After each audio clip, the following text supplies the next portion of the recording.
So, quick sketch of this graph. Just a guess. I don't know. I'd have to sit there and think about it, which way the x and y intercepts are. So this might not be exactly the same graph, but it gets the idea.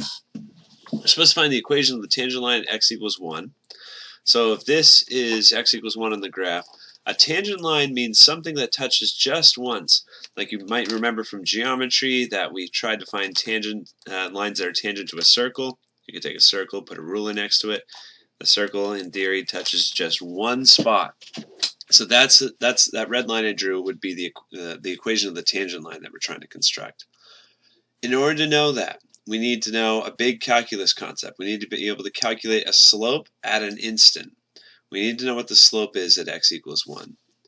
Not the slope between two average values, like between x equals 0 and x equals 2. That would be an average slope. That's not the slope of the tangent line. So to do that, we can use either one of these two, the limit definition of an instantaneous rate of change. I'll just give you a quick rundown of what these formulas mean, then I'll show you how to use them. The formula says that, hey, you want a slope at some number a, like 1 in our case. Okay, well, take the limit as x gets infinitely close to a of f of x subtracted by f of a.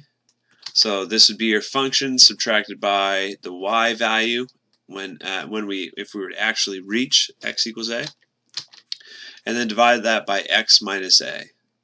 Okay, and so think about what this means. This means that the function f of x is an infinite amount of points, right? But we're getting the limit as x gets closer to a. So we're getting infinitely close to the same thing up here.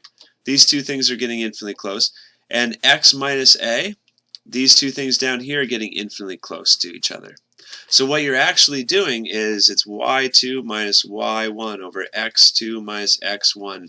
You're finding the slope between 2 points that are getting infinitely close to one another.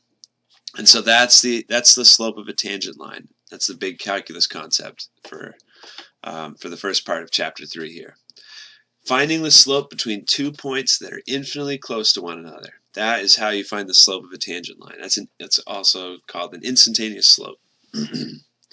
This formula down here does the same basic thing. It's not basic. The same idea. Okay. It's f of a plus h minus f of a divided by h. Look, h is approaching 0. So the distance between this y-coordinate and this y-coordinate on the x-axis is getting infinitely close to 0. Again, this is the same thing as this up here. They both get the same result. This is another way of finding the slope between 2 points that are infinitely close to one another because by using limits. So it's a matter of preference depending on the situation, which one you want to use. Doesn't really matter. I'm trying to think. It's tough to say which one's going to be easiest. Let's just try this one, and then I can always, pause the video and go back. We're trying to find the limit as x gets infinitely close to 1 because we need the instantaneous slope. So here's f of x. This is just the f of x part, right? So I plugged in f of x, and then I'm supposed to subtract f of a. So f of a, where a is the limit we're trying to reach, is f of 1 in our case. And if you were to plug 1 into this function, you get 2 minus 2 makes 0 minus 2. So we're going to subtract a negative 2. And then we divide that by x minus a. So this is x minus 1. Where a in our case is 1 because we're getting infinitely close without reaching 1. Okay, so there's some simplifications we can do. That's a plus sign. There we go. So up here, you're minusing a negative 2 minus a negative 2. That's the same thing as 2x squared minus 2x.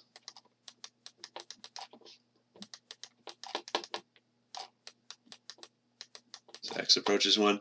You can factor out 2x from the numerator. And just, by magic, the x minus 1's cancel. And now we don't have a divide by 0 problem. And I should have emphasized that. The whole problem with these limits is when you first start them out, we're saying these are getting infinitely close to 0, so it's a divide by 0 issue. It's in what we call indeterminate form. But when we factored and rewrote algebraically, we eventually got to a limit that was not an indeterminate form. So all that work got us just the slope of that red tangent line I drew. Now we just need to find out what the y-intercept is, and we'll have the equation of that straight line. So one thing we have is the x and y pair here. If you plug in 1 for x, you get -2 for y, so I can plug that in. So subtract 2 from both sides, you get b is -4. So now we have the full equation, 2x minus 4. That's the equation of the tangent to the graph of f of x. So we're supposed to find the equation of the line, tangent to the graph of fx at f of x when f of x equals 2 over x plus 2. When x equals 1. Let's see. Okay, so same idea. I'm just trying to think of which one would be easiest. Since it's going to have a fraction, if we were to plug 2 over, yeah, we're going to have a fraction either way. I don't know. Here, just so I can demonstrate how to do it with both, I'll do this one. It might be easier for the other one. I can't tell right off the top of my head. So we need to find the slope at an instant in order to find the equation of the tangent line. So we evaluate the limit as h approaches 0 of f of 1 plus h minus f of 1 over h. So f of 1 plus h, that just means we're supposed to plug in 1 plus h in for x down here. So when we evaluate this limit, that's 2 over 1 plus h plus 2. So that's h plus 3 when you combine those. And now if we were to plug in 1 into the function, 1 plus 2 makes 3, so we got 2/3. And we still have indeterminate form. We can't plug in h equals 0 right now. We'd be dividing by 0. So what we could do is we could try to get common denominators in the numerator. Yeah, I guess that's easiest. So we want to multiply the top and the bottom by 3 here, and the top and the bottom by h plus 3.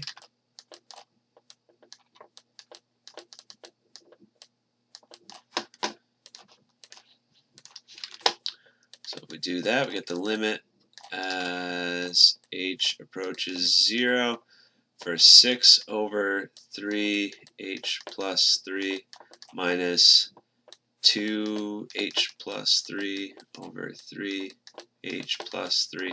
So we got our common denominators. So now we can combine the numerators. I'm going to drop some limit notation. So this is 6 minus 2h minus 6. Okay, watch out. We got to distribute that negative sign. It's a minus 2 times h and minus 2 times 3. And then that's all over 3h plus 3. And then this whole thing is being divided by h. And by no coincidence, the 6's are going to cancel out. So we got the limit as h approaches 0 for -2h over 3h plus 3. Now it's all being divided by h. Or you could write it like this, divided by h. Or when you're dividing by h, you could flip and multiply. That's times 1 over h, right? So that's where the magic happens. The h's cancel out. And now we have a limit that we can evaluate. The limit is h approaches 0. We have -2 over 3 h plus 3. So now you can just plug in 0. You don't have a divide by 0 issue. 0 plus 3 is 3. 3 times 3 is 9. So we got -2/9. Okay, so that's the slope, and then we just have to do the usual business to find the y-intercepts. -2 over 9x plus b. You know, if you were to plug in x equals 1, we got out a y value of 2/3. So 2/3 for y, 1 for x, and so we need common denominators. I'm going to make this 6 over 9. So if you add 2 over 9 to both sides, you get 8 over 9 equals b. So that's our b. So this up here is the full equation of the tangent line.